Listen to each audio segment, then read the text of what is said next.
If Soludo tries demolish Onitsha Main Market, he will not last 1 week. And they made it known to every Dikanale in Igbo land, every Biafra faithfuls and followers, that they have been poisoned. Imagine that kind of harrowing situation or experience. So now, during the, let me say, recovering stages, they were taken to traditional healers. It shouldn't be hospital for security reason. So right inside localities in Imo State, in Akwa Ibom State, Cross River State, border of Cameroon and Nigeria, they stayed for months, going to a year. The poison was actually neutralized in their system. Gentle the Yahoo went through excruciating experience. He was poisoned with his colleagues, Igbe Butozo, and the rest of the Biafra, commanders. Right now, as I'm talking to you, Gentle the Yahoo resurfaced 2-3 weeks ago. They began to doubt him. He was not the one. He was dead.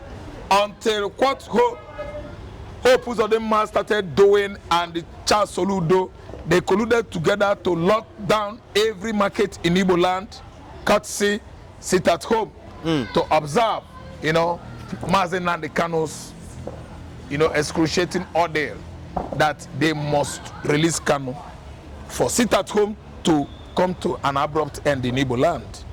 And that is exactly what is on course right now. Gentle Yahoo has been threatening Charles Soludo to actually open Onitsha Main Market, or else heaven will come down.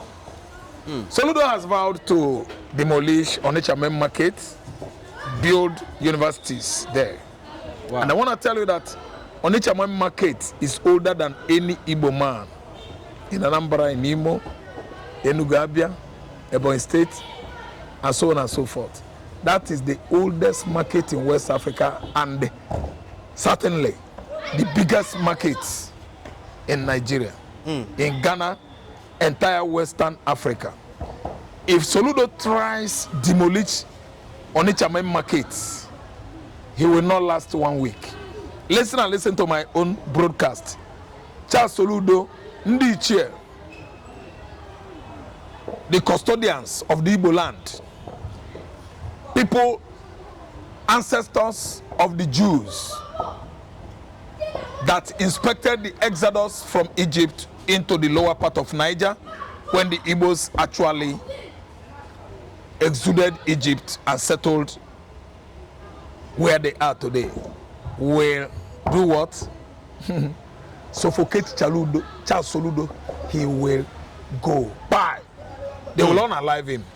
You know why? Do you know what we are talking about? We are talking about here. We are talking about demolishing Onitsha Main Market, the largest market in West Africa from 1970s till date. There's nothing happening in Lagos here. What's happening in Lagos here is Abego, buy from me. Abego.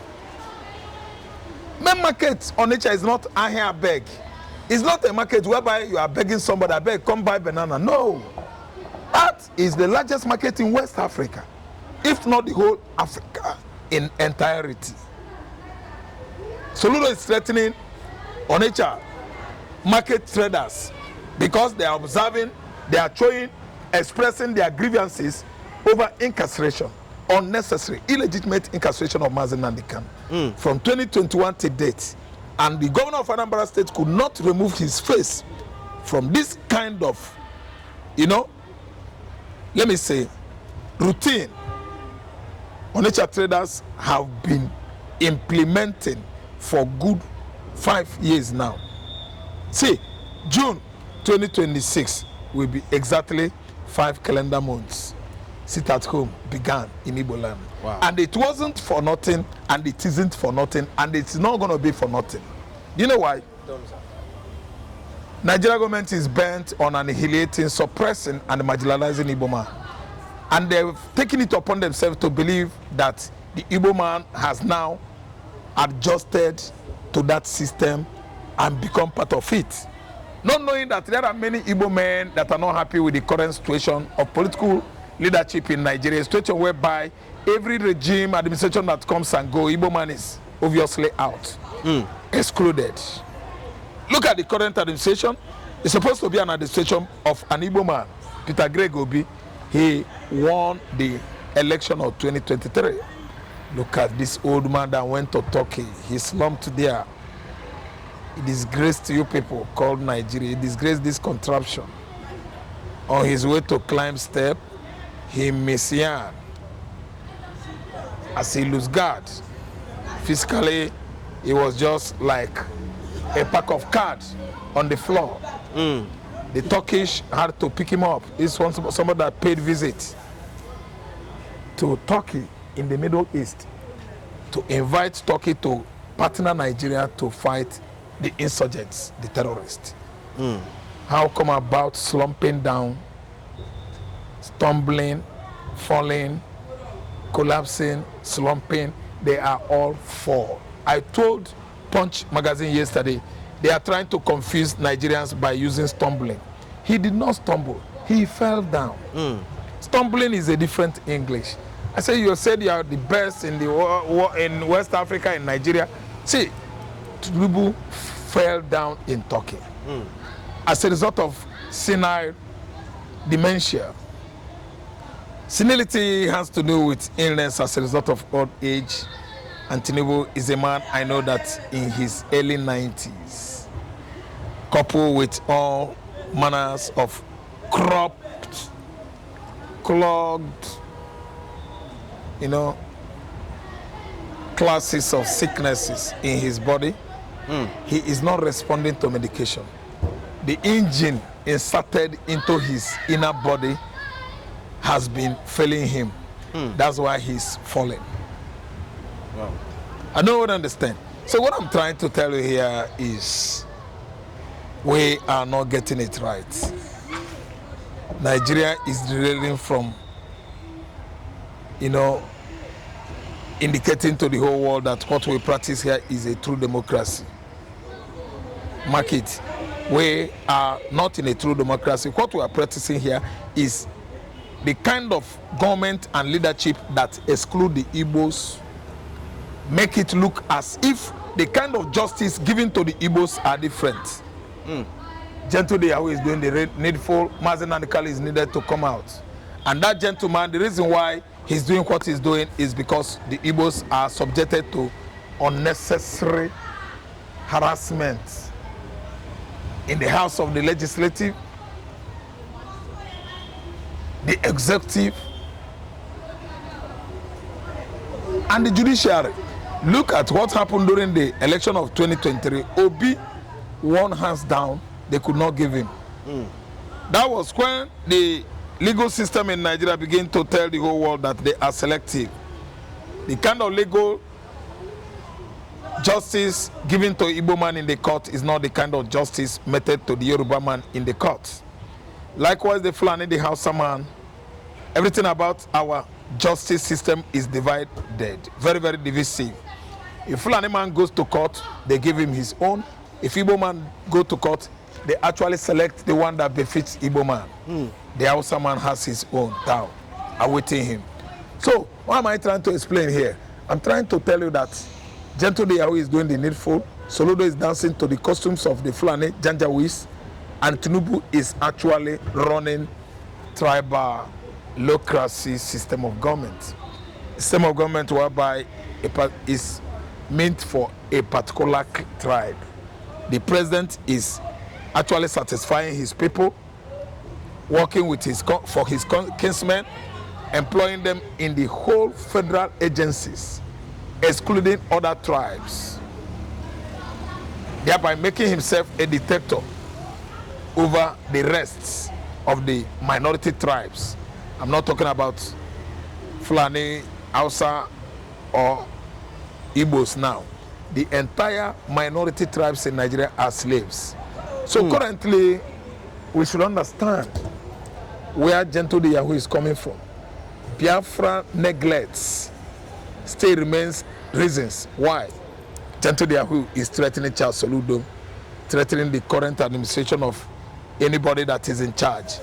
The Biafra Army, Liberation Army, is standing still to receive Israel, State of Israel, and the United States instruction. Instruction on declaration, referendum, and emancipation. Biafra is here, no doubts about it. Gentle the Yahoo, where can you say he has been all this while? Has he been in the east?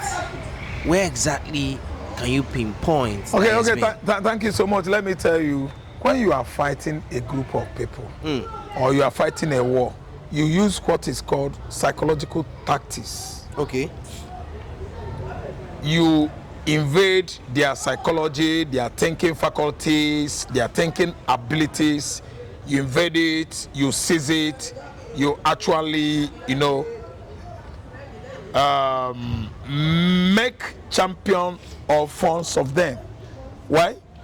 Gentle actually came out and told the whole world that he was at the axis of Calabar, Cross Rivers.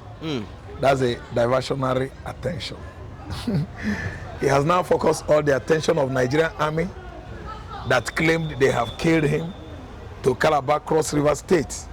Don't you see? It's an idea that dwindles. It's a developing story that could not even be realized. It's not a reality. Okay. He is taking away their attention from Nigeria to the axis of Cameroon and Ambazonia. He said he was treated in Calabar, that they should come and meet him there. It's a lie. This man worked with Nigerian military before. He was a Nigerian soldier. He worked with Nigerian army. He knew all their modus operandi, their mode of operation, whom they are. Their intelligence officers, as in Directorate of Military Intelligence. Gentle Yahoo knows everything. Their physical fitness and routine. Gentle Yahoo knows about it. That's why Gentle Yahoo cannot be brought down by Nigerian forces. Do you know how many years he has been fighting along Biafran side now? Let me tell you, he's getting closer to half a decade. It was when Ikonso died that Gentle Yahoo came in to actually placate the Igbos of losing the Odoguwan of Igbo land from Olu community. And the Gentle Yahoo actually represented his man well. None like Ikonso when he was alive. Ikonso was a great soldier that loved his Igbo nation. He left all his business in South Africa and came back to Igbo land. He wasn't a poor man, nor was he struggling before he could earn a living. He just did it because of the love he has for the Biafran people. And the only person that actually placated that gesture is Gentle Yahoo. Say, listen, brother, Gentle Yahoo, I can't tell you actual place he is. He's using what is called psychological weapon to demystify Nigeria military intelligence to get Biafran soldiers to